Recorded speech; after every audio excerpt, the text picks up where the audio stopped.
Welcome back, everyone. It's another episode of Merge Conflict, brought to you this time from the other side of the screen. Some other screen. James, James, can you hear me? James, I'm trying to report in from the other side. Are you in there, Frank? Are you in there? I can't see you. I can't see your eyes. This is the best podcast in the world. I don't know if anyone's podcasted with the Apple Vision Pro live, but this is pretty amazing. It's actually kind of great. I wasn't sure, I could just put the goggles on and talk into a microphone, but I decided I actually had to do something in VR. So I've did the Mac virtual monitor, and I've made you huge, James. I'm just going to keep making you bigger, and you're like bigger than life size now in my room. So I feel like you're right in front of me, kind of intimidating me a little bit, actually. That's good. It's like we've never been closer in our entire lives, and yet we're hundreds upon thousands of miles apart. This is fantastic. I challenged you via text earlier when you sent me a few screenshots. I'm like, you got a podcast in the Apple Vision Pro. Now, what I see is really fascinating, actually, because I'm not sure. You can probably see yourself in Zencaster, but actually, all Yeah. the little light sensors, when you look at the screen and the camera, are twinkling at me. It's Twinkling. almost like it's almost I'm like sirens are going off or something on your I'm an face. electron. Hello. Electrons communicating. You know what? I thought I for this device to be any good, the AR mode had to be good. And I tell you, I can just live in this alternate reality place. Call it alt world, alt dot world. I'm fine here. I don't need to buy a new monitor, it turns out. I can make a screen as big as I want, and then I can just walk around it and just do that and live it. Yes, I'm blinking. People blink in the alt world. That's what we do, James. It's just what happens. I like it. Now, what's very fascinating is that, anything that's on the screen right now, I can't see. So I can't see if I'm supposed to see your eyes or I can see something about it, but I can't see anything. No. Well, I don't know how to give you eyes. The one downside, well, the big bonus of living by yourself is I can just wear this thing all around. The cat doesn't seem to mind. I haven't had to deal with interacting with other human beings, but from inside the alt dot world perspective, the real world is pretty accessible. It's out there. It's available if you should choose to interact with it, but mostly you want to stick with the virtual content. So what you're seeing right now, and I'm gonna guess what you're seeing, because I've actually never seen the other side. So this is actually I've never seen the other side of what Frank looks at. But my assumption, right, even though if you're watching this on YouTube right now, you're just seeing Frank and me have a conversation, and Frank is in the other world that's out Mm-hmm. there and moving around. Now, what's really fascinating about it is that uh, I'm assuming what he's seeing is like a wall. I don't know if there's a wall in front of you and just your MacBook, but then I am just hovering, and other things like iMessages are hovering. I'm hovering inside of your house, basically, or at least a Yeah. Safari browser is. Well, it's not a Safari browser because we use a fine piece of software called Zencaster, Ah, and you are required to use the Google Chrome for that. ah, And so my only options here were to do a full-on Mac screen share, which is it's pretty nice. It's basically a virtual monitor. It's a feature I hope they would implement. Sadly, it's the one where you actually kind of want like 10 different monitors. Like, I want 10 virtual monitors now. yeah. Don't limp out on me, Apple. So I'm actually viewing my entire Mac screen, but bigger. Because, like, Bigger. actually, the monitor's right there. I could size it to the monitor, but it's so wee. It's so small. So no, you're in alt dot world. You can just make it bigger. In spatial world, we can just space things out bigger. Pretty good, pretty good. I'm not disappointed. Yeah, what's your first impressions out of the box? Give me the whole rundown, Frank. It came in more pieces than I was expecting. The little battery pack is not connected to the headset, which is very un-Apple like. It was even MagSafe. It feels very rugged. There's a metal connector you got to snap in and twist on, and that connects you into alt.world. That I Okay. figure that that's just how it works. The box was beautiful. I didn't do any like Twitch unboxing because I would just come out sounding like an idiot. But the box was just fine.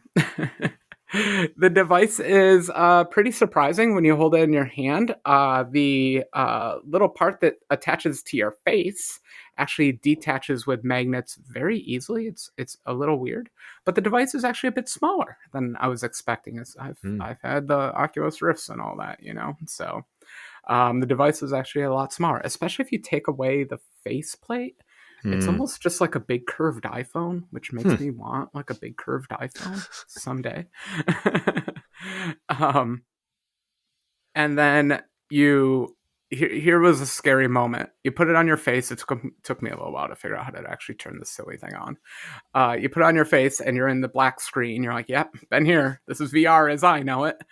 And then, how does Oculus start? It starts with the little O for Oculus. Black world, bright white O. And it's a terrible test case for optics because you have black on white, and it'll show you any imperfection in your optics. And what pops up, of course, white Apple logo right screen. I'm like, oh boy, here we go. It's going to be identical. But then they do the best magic trick in the world.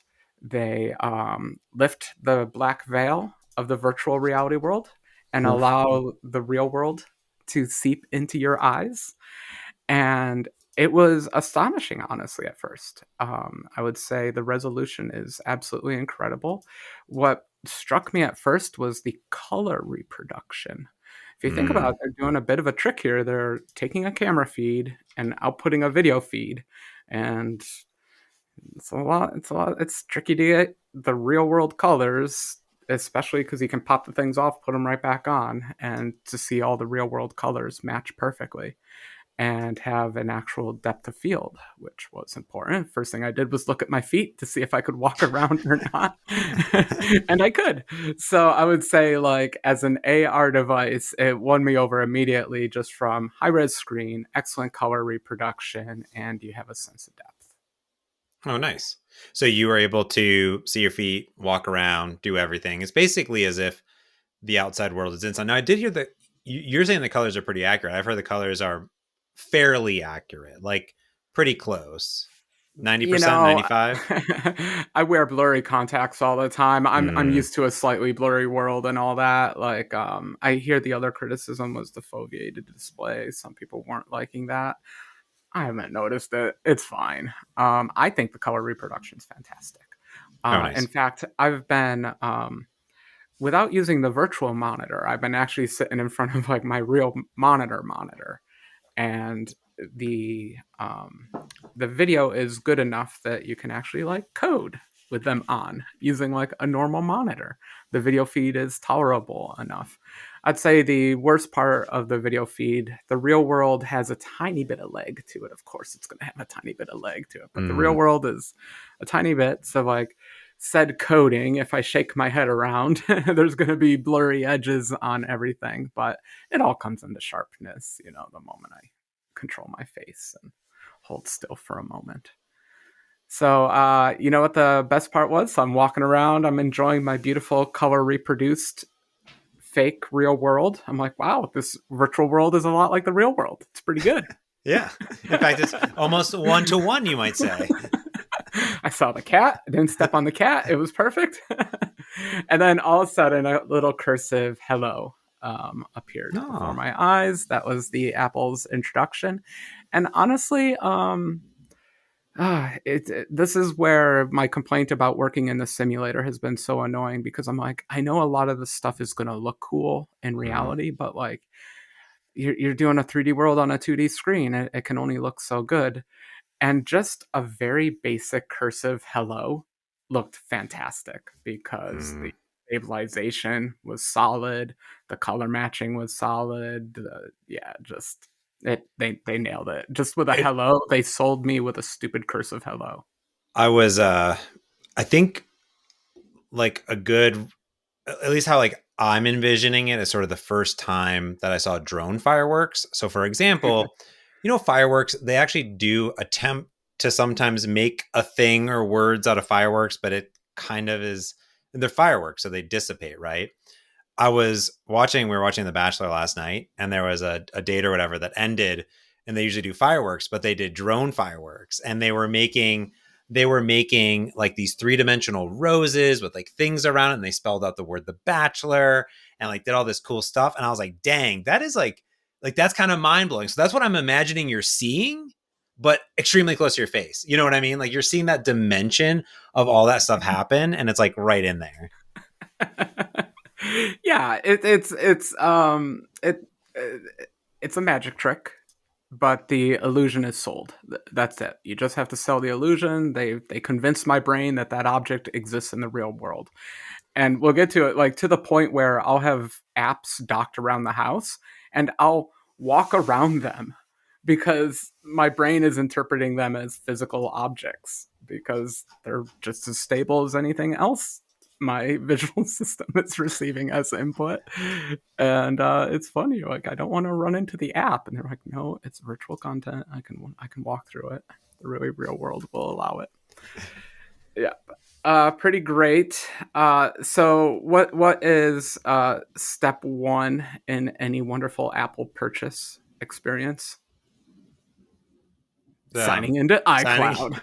I was like, okay, I see the hello. Usually it's like, all right, now let's do a bunch of these. Like, do you want to enable this thing? Do you Yeah. want this thing? Do you want that thing? Do this thing? But I guess a Yeah. sign in is like the first, right? Yeah.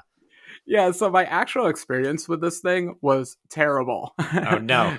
Yeah, because they bring up this weird prompt. They're like, "Do you want to restore from a backup or not use data?" And I'm like, neither of those sound like good options. So I'm like, I'll restore from a backup, I guess. And they're like, sign into iCloud, fool. And I'm like, oh, how do you type on this thing?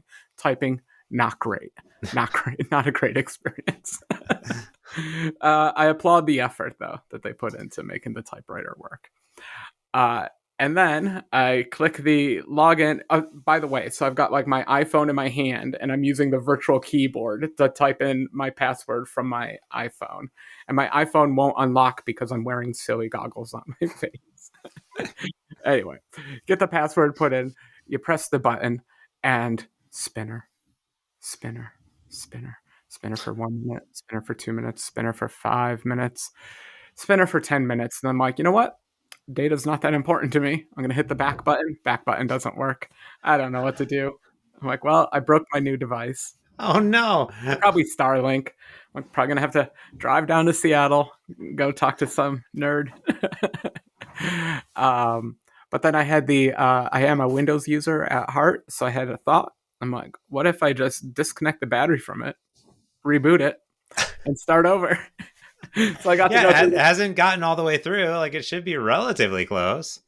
Well, what scared me was I had to put a device passcode in. And there was some stuff on the internet about do not forget your passcode. If you forget your passcode, you have to take it to an Apple store and get it Oh. reset. So be very careful. And so I was a tiny bit nervous about it all because I was reading up on that. But anyway, after the reboot, the sign in experience went much better. I didn't even have to sign in, turns out. Um, and I did a 3D scan of my face to create a virtual avatar that is so uncanny valley, James. So uncanny valley. I don't like him. He's I weird. do. I like it. Have you Did you get seen the many? long did it get the long hair? Did it get Oh, all the yeah. facial features? I would say actually the reproduction was really good. My problem was its resting facial expression was one of amazement. So I don't know like what I was looking like when they were scanning because they have you do things like smile, Yeah. lift. Yeah, you do all these funny things. So anyway, I created an avatar, but I haven't seen him since. Good riddance. I was a little worried he was going to be like Clippy and just like show up in the corner from time to time, but thankfully, Virtual Frank seems dead, and I don't have to deal with him. I think after this podcast, I think we have to probably have you FaceTime us because I think when I you think FaceTime I from have it, to. it Yeah. will actually show up. Now, what would be really cool is like obviously I don't know if this would happen, but if you could get Zencaster to work inside of the Apple Vision Pro Safari, which it doesn't, I don't think, but if it did, Hmm. or maybe Hmm. StreamYard does, then Right. would your persona come up as your? Yeah.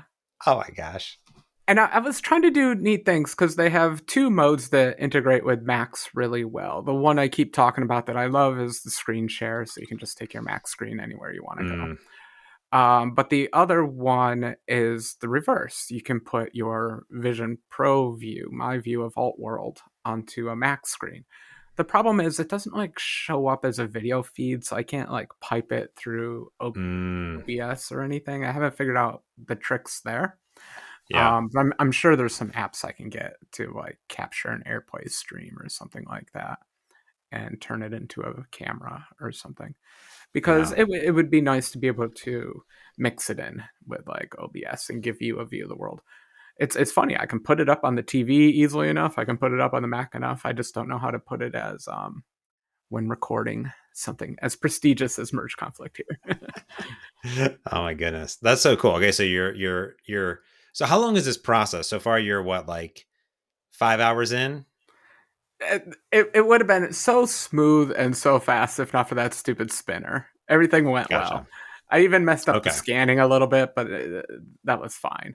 They walk you through 1,000 dialogues. Apple, stop it with the dialogues. Anyway, finally they let you into the real world. You know, after they like teach you how to do your clicky things with your fingers and all that kind of stuff. Finally, they let you just like, all right, good luck, buddy, and you get the springboard interface, the good old app icons, and you start clicking some apps. Let's see how the apps run. James, we're app developers. Let's do some work. This isn't a toy. This is a professional productivity device. It is a pro device. I heard it's pro. This device is for professionals, Yeah. Frank. So Professionals. what's the first app I download? Oh, you didn't even try any of the built-in apps. You're just going to the Oh app heck, store. I don't care what Apple Oh, has done. No, I'm just kidding. I have reviews of Apple's apps. I did actually start yeah. with a couple of theirs. I was still unclear what the interaction model was with this Hmm. device, and Apple included their drawing app. They included Keynote and their drawing app, Oh, that's and I'm like, cool. well, that's gutsy for this Yeah. virtual world. You're going to interact with some 2D shapes and all that kind of stuff. I'm a little suspicious. And so I decided to do what's the app called? Freestyle, Freeform. Freeform. freeform. Freeform. And so I opened the freeform, and I kid you not, I put a rectangle on the screen, and I'm like, how in the world am I going to interact with this? And as I moved my eyes around, different parts of the rectangle highlighted, and then I used my little pinchy gesture, and I moved rectangles around, and it was surprisingly freakily intuitive in how to interact with a 2D surface.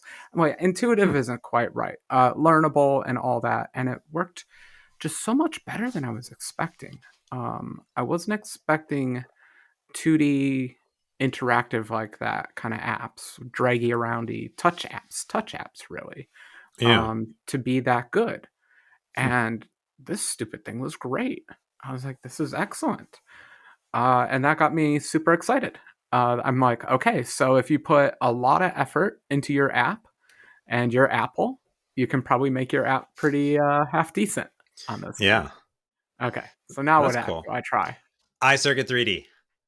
Nah, La Ah. Terminal. Oh wow, La Terminal, I want which to go I for some believe, native apps. which is a native app on the App Store. We talked about it last week, Yes, correct? And it's in the yes, store. Our good friend Miguel Ding Bell. Boom, Miguel de yeah. Because Casa.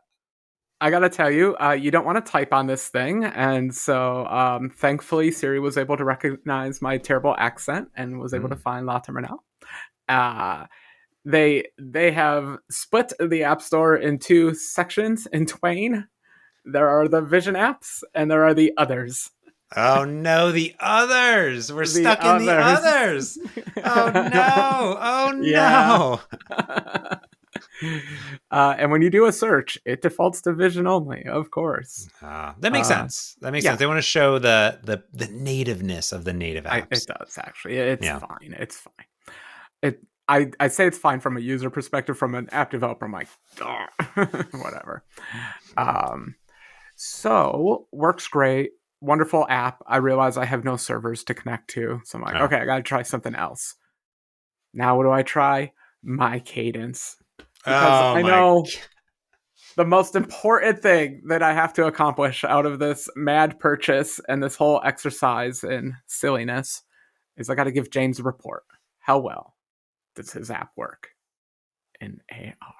James, how well Uh, do you think your app works? well, I guess it has Bluetooth caked in. So I guess if you had a Bluetooth bike, you should be able to connect. And I here's my assumption: works amazing. It's flawless. It boots up super quick because it's ahead of time compiled, and uh, it's a big blob. It's a big square. It's this big square that that has a button that's hard to. My assumption is everything is just a little bit harder to interact with on it because it's like smaller or something like that. I don't know.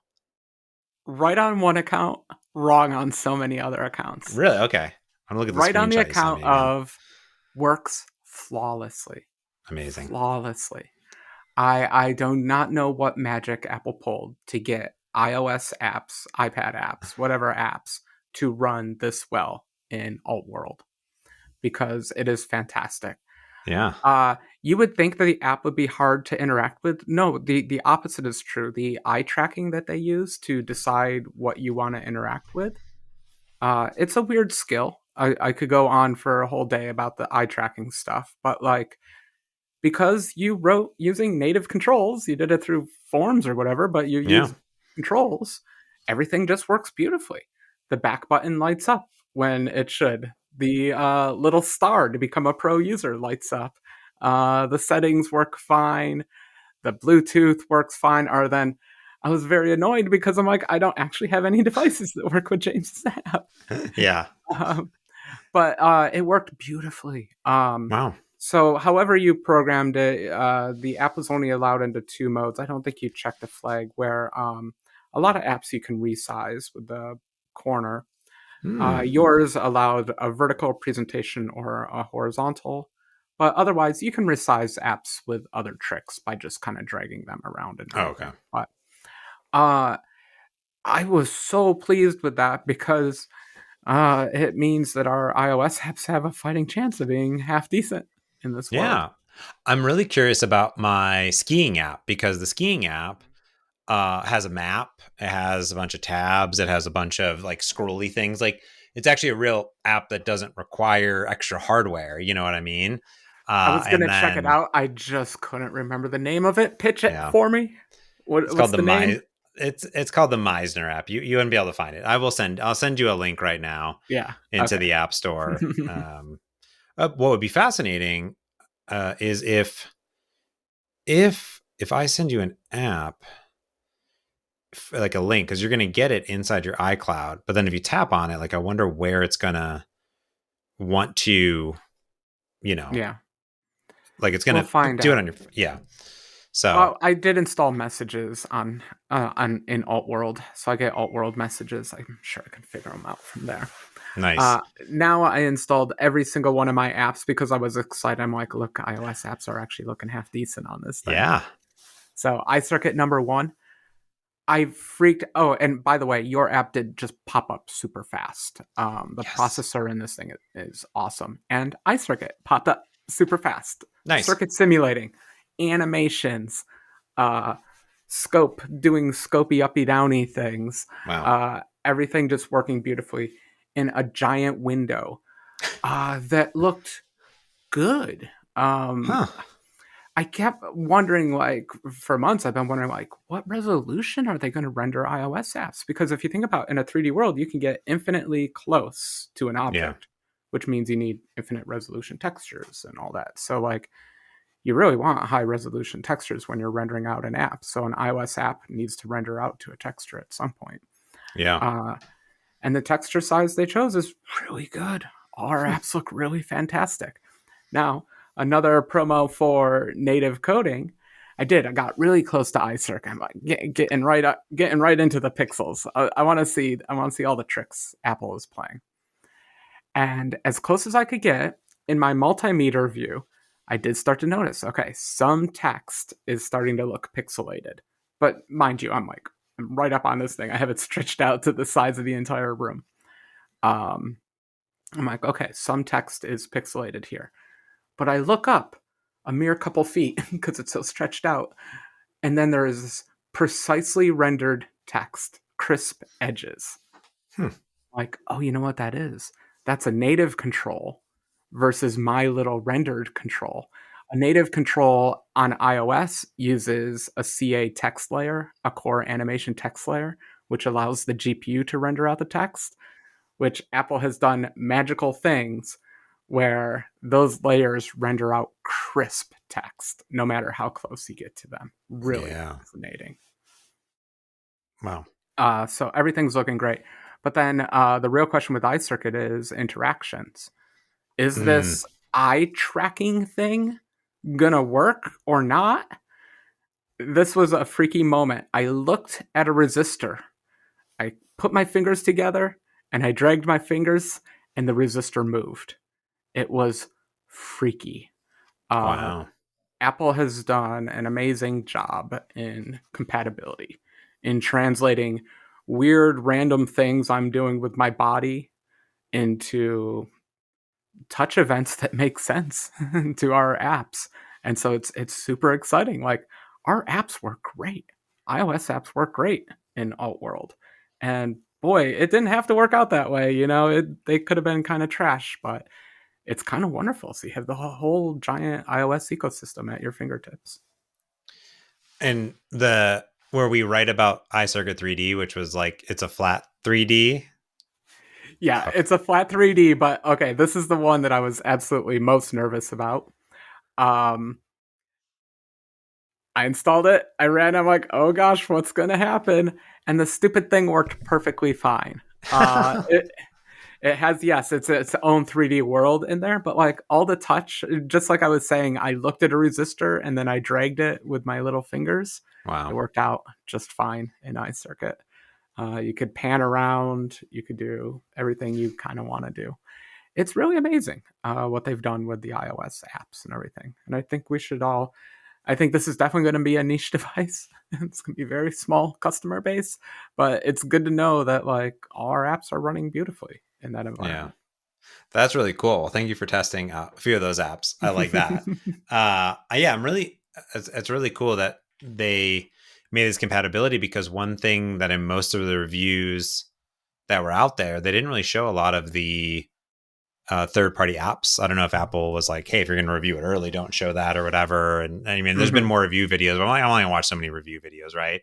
And I've seen, yeah, like like YouTube in the browser or whatever, Netflix in the browser because there's not an app or whatever that's allowed on it, right? Because you can Yeah. uncheck to allow it on Apple Vision Pro. So, for example, if for some reason it didn't work, you could uncheck it because you don't want your app not to be working inside Or of in it. the case of continuous, it's not available on Vision because it links in a stupid library that's not available on Vision. Uh, So I got to do a new release that doesn't have that library. Yada there you yada go. yada. But Boom. reasons you might not be on there. You know, But if you can be, I do recommend getting your app on there. And I know it's scary to do it untested if you don't have a Vision device, but I promise you, like the interaction model is really good. If you're using native controls, if you're using like Xamarin Forms or Maui, you're probably fine. I'm super curious how like web apps work. You know what I mean? If there's I obviously haven't some, done as many of those, yeah. yeah, or I'm interested in like, I wonder how like those hand drawn controls, like something like uh, I mean, I'm assuming like all the Flutter apps and React Native apps work fine as well. I'd Hmm. have to like download some stuff, but I'm curious, like if you're drawing stuff with Skia Sharp, I guess it's still a control under the hood, so there's still a stack that it can grasp onto, I assume. Yeah, I'm really curious precisely which cues from like UI views it uses to know, because what happens is you move your eyeballs around and little rectangles show up. It'll highlight Mm. items that you can then interact with, and that happens basically for free for buttons and well, buttons, kind of the most important thing, but like text boxes and things like that too. Um, it's unclear, like, if your control is a tab stop, if it can gain focus. It's probably the focus thing is probably the big flag they go Hmm. off of. Um, if it can become a first responder in the iOS world, that just means it can handle direct interactions with the user. Those, I guess, are probably the criteria they use. Anyway, if you use native stuff, you're just fine. I think I don't know. I'm a little bit sad because I didn't spend my this is just day one. I didn't spend my day downloading cool 3D apps to use in augmented reality. I've really just been using a bunch of 2D apps, Hmm. but even in that mode, it's still a very compelling interface because when I tell you I got my cadence working and La Terminal and iCircuit 3D and I had some music playing, I just had these apps sprayed all around the house and they all just run at the same time concurrently. And it's really exciting because I think like the iPad still doesn't do a great job at running apps concurrently. It's still the windowing interface is still kind of terrible. Whereas in the alt world, the the window management is so intuitive and simple.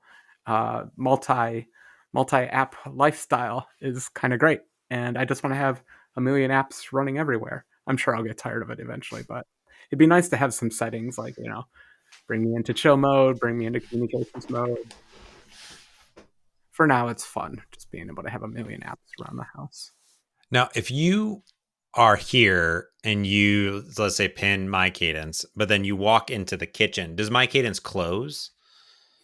If it thinks it's actually obstructed from view, it doesn't close. It just more like goes into background, just like how our apps Oh, always have. oh, But hmm. for example, I had iCircuit stretched out to be the full size of my living room, and I was two rooms over. I could still see it out of the corner of a door, and Huh. they kept it running. The graph was still bouncing around. So obviously, they're going to have some heuristics, and you'll figure out what those are. But apps do eventually turn off if you get it far enough away from them or don't interact with them over time. Yeah. The main model is usually everything is fully opaque, unless the app doesn't want to be, but fully opaque.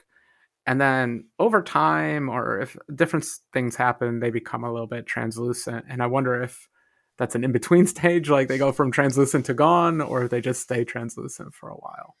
Anyway, you just look at them and tap on them, and they become full again. It's fine. Oh, okay. That's what I was curious about because I've watched a few videos where people are like walking or doing something and it's there. Like, is it there forever? Is there a way to like close it? Like, if you were to go into another house, like, is it still pinned at your own house? Like, let's say you came and visited me. Like, are those Yeah, apps still running somewhere back on the island? I would love to know. I don't have the answer to this. I'll say within an app, you can create what's called a world anchor, and Huh. that will stay at a physical location for eternity. So if you owned two houses, let's say something crazy, who would ever do that? You could have some things anchored at one place and some things anchored at the other place. That's within an app. Ah, I don't know if it applies to Springboard, the actual apps themselves and that kind of stuff. yeah, because we talked about Um, like, oh, I'm in my yoga studio. Let me have the yoga mode. And I'm at my desk. Let me have my desk mode. I'm in the game area. Let me have mhm. my game area mode in there. Yeah, you know what I'm really fascinating that I'm really surprised they didn't do this. I'm sure when someone's going to do it, but like I'm surprised that they didn't make it more like Animal Crossing y because like Animal Crossing like you're in your house and like you have your little Animal Crossing character and you're like, "Oh, I'm going to like paint my walls and put up wallpaper. I'm going to like decorate. I have like a whole like house thing." Like I think what would be neat is like, oh, there's like plants. It's like, "Oh, I'm going to put a fake plant on my desk." You know what I Yeah. mean? And it's just going to be Yeah. there in the virtual world and anchor that as part Oh, of the yeah. OS. That'd be amazing. It's great. Except like it can be a talking plant, it can be a ChatGPT plant. So whenever you Totally. talk to yeah, it can just answer questions. That's what I want it to Don't be. steal my ideas, but I'm thinking about writing just a little yellow rubber duck and you can just talk to it, and it's just a ChatGPT little rubber yellow duck. Just And hanging out. yeah, All just right, have a chat. give me your pros, Okay, your cons, and your extremes. extremes. All right. Pros: excellent screen. Augmented reality is superior to virtual reality in every way. This is a very fundamentally different device than the VR headsets I've used in the past. Um, Cons: there's a lot wrong. I still have light leakage on the edges, so Mm. I'll get little reflections off of the lenses. Now that they do come with like a whole different patchy thing you can put on the inside, so I'll fiddle around. But overall, when you're using it, it's fine if you catch a glare once in a while off of a sun or something. I don't know why the faceplate is magnetically coupled, but it should be glued on because it's super annoying that it like keeps unmagnetizing Well, from it, or the magnets. I heard that like there's in the videos like they tell you like to make sure that you're picking it up at a specific thing because a lot of people might accidentally pick up the magnetic part and then like Yeah, drop it. Yeah. for sure. I could 100% see it because the magnets aren't very strong, and I feel like it's totally a Steve Jobs thing. Like you're holding it wrong. Like it even like I forget if it was in the video or in the instructions. It comes with the cutest, like 5-year-old's instruction book on getting to know your Vision Pro. But they were very careful in explaining how to pick it up correctly. Very Steve Jobs moment. It comes with a silly cover thing Ooh. that I guess you're supposed to put on. I'm never going to do that. That's not going to happen. That's silly. Stop it, Apple, with the silly stuff. The case is $150. That's absolutely silly. The cable to attach it to a Mac is $300. And that's developer only. It's the developer strap. The developer strap. I want to go into a crazy moment talking about Xcode and all that, but I almost bought the developer strap today. I was getting that desperate here for a minute. Now, I've done now I'm assuming that there's no the developer strap is a USB connection between the Vision Pro and a Mac. And it says it's helpful for accelerating the development of graphics intense apps and games. That's the description.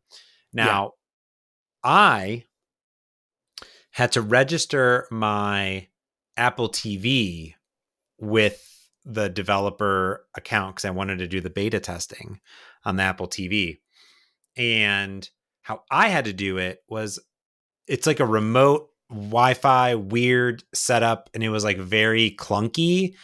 It worked eventually, but it was like very clunky. Is that the process you had to go through for that? James, they looked at the Apple TV clunky pairing process and they're like, we can do one better. We can make it clunkier. We can Oh make my! it even more clunky. We can up the clunkiness level. Yeah, gosh. I paired the Apple TV for the first time like a few months ago, and that was hilarious. I had never experienced that before. Uh, Sadly, they don't really document any of this. Eventually, I was able to find a link to an article that vaguely documented any of it, but really, you go to a forum post where everyone's like, how connect? How make connect? Obviously, if you have a cable, you plug the cable and the thing connects, but Yeah. it wasn't at all clear. The trick was, in the end, be on the same Wi Fi network. You have to go to a weird thing, general remote devices, and sit there. There's not going to be a spinner. It's not going to tell you it's doing anything, but it's doing something. Just leave it. Leave it alone. Let it sit there and spin. Then you're going to go to Xcode and you're going to go to Xcode devices, and it's not going to be there. No, that would be too easy. What you're going to do now is sit. And you're going to sit and wait. And you're going to contemplate, did I make a mistake? Or am I just waiting on something? But no, you are doing it correctly. You are just waiting. Your job is to wait and sit and wait. And the longer you wait, the more it's going to be worth it because eventually the Vision Pro icon will show up and you're like, yes, thank goodness. Because you do want to go to privacy and security and enable developer mode, but that option's not there. No, it's Mm. just not there. It's not an option because you have to pair with a Mac Ah. first. Oh. So you got to pair with the Mac. So you start to do that, and you're like, oh boy, I'm going to be a Vision Pro developer any moment now. This is going to be amazing. And then it's like, well, hold on there, buddy. You gotta enable developer mode now. You're like, right, of course. So you go enable developer mode. Bink, bink, bink, flick, bink, flick. Developer mode. We're gonna restart your device. Of Yeah, course, I we're got to gonna restart restart the my device. device. So then it's gonna reboot, and you're gonna be back in Xcode. And you're gonna be sitting there. You're gonna be like, I wonder if I made a mistake, or should I just sit here and be patient? And you're gonna put the other thing back in the spinny mode, and you're gonna sit there, and you're just like, I'm just gonna be patient. And then 1 minute will pass, 2 minutes will pass, eventually 5 to 10 minutes will pass, and then the Vision Pro will appear there. No way. That's Yeah. terrible. Oh gosh. I don't know if it's my Patience. network. I don't know. I usually have really good luck with the my Wi-Fi network. I don't know what the problem was, but eventually I became a Vision Pro developer, and I got my one app on there, and oh my god, this stupid thing worked great, and I loved it because again, working in the simulator is just horrendous. Um, Being able to develop the apps, here's the great experience you can do now.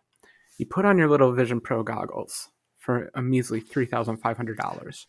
You stretch out your Mac monitor Yeah. because now you can have a big monitor.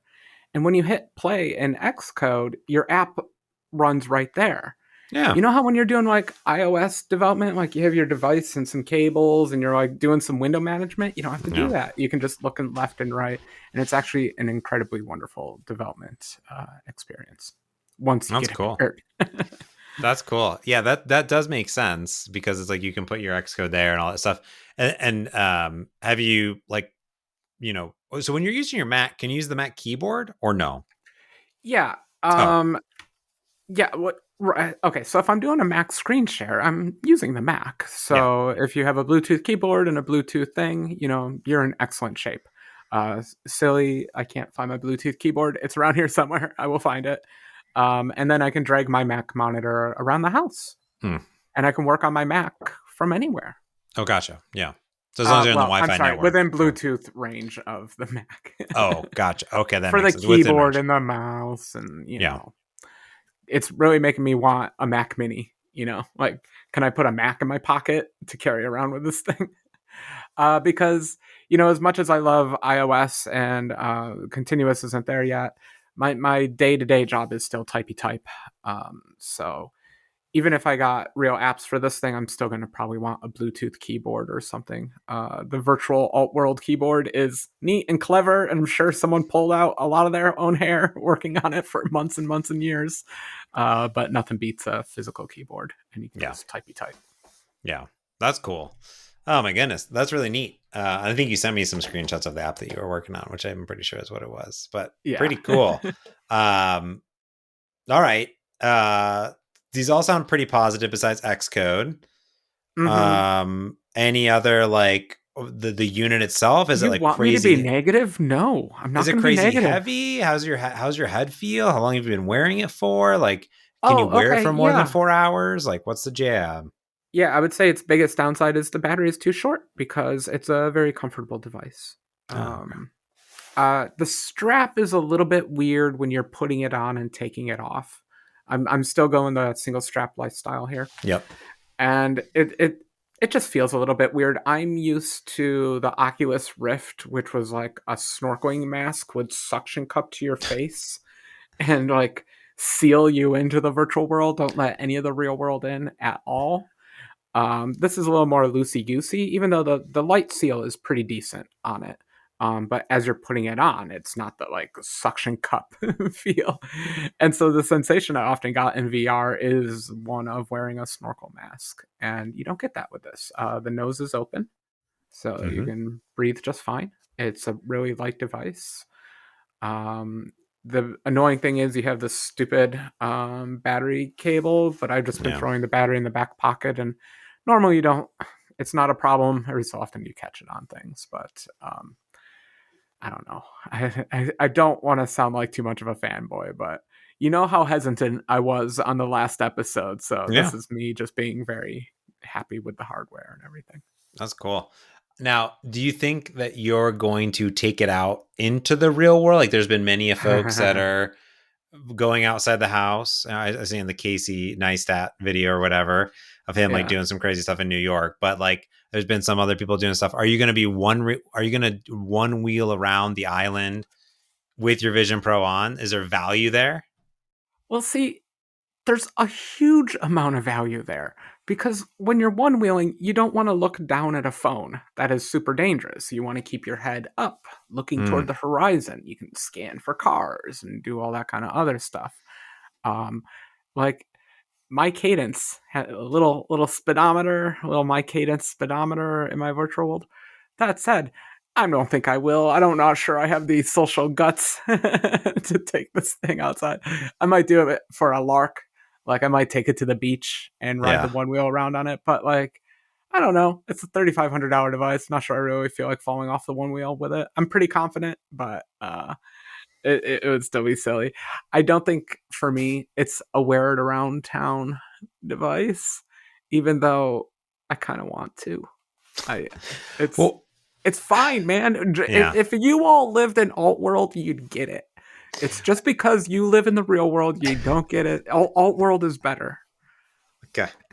The one thing that I'm still a little puzzled on. So I think Casey, like you got to tether, you're going to have to tether, right? So you're going to have to tether your phone on the real world to get the data. Now, the thing, if you were on a one wheel, the challenge I think Casey had, that I'm assuming you would have, is like, let's say you're on your one wheel and like, I'm going to bring up the one wheel app on here, right? Yeah, It's connected. I get the info. But I think as soon as you start moving, that app's going to fly behind you, right? it's a wonderful question. Um, I don't know. I Okay. don't know. Uh, Now I have to absolutely run that test tomorrow. Thank you. I Yep. You're will welcome. report back. We'll have a full report. I'll say if you're writing an app, you can use different anchors. So Hmm. you can anchor to the device, you can anchor to the head, you can anchor to the hands, so that like you can like put a sword or something in Ah, someone's hand, or you can anchor to the really real stable world, and that's yeah. where you would get your effect of yeah, the app would just go flying by. But if you anchored to the head or to the body, Yeah. it would keep up with you. That'd be cool.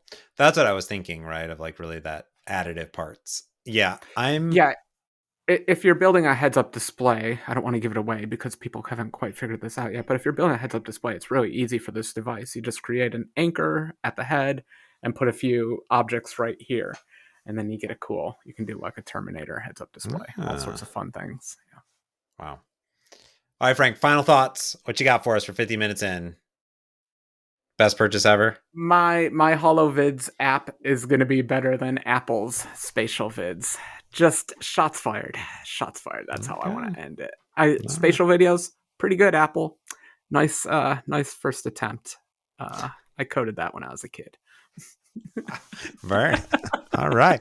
Well, on that note, I think it's going to do it for this Apple Vision Pro edition, sixth edition, I should say, Yeah, for Series real. Six It's gonna of end now, right? At some point. I don't know if it is. We'll see. People on the YouTube, they seem to like it. Okay, Uh, cool. Hi, all right. YouTube.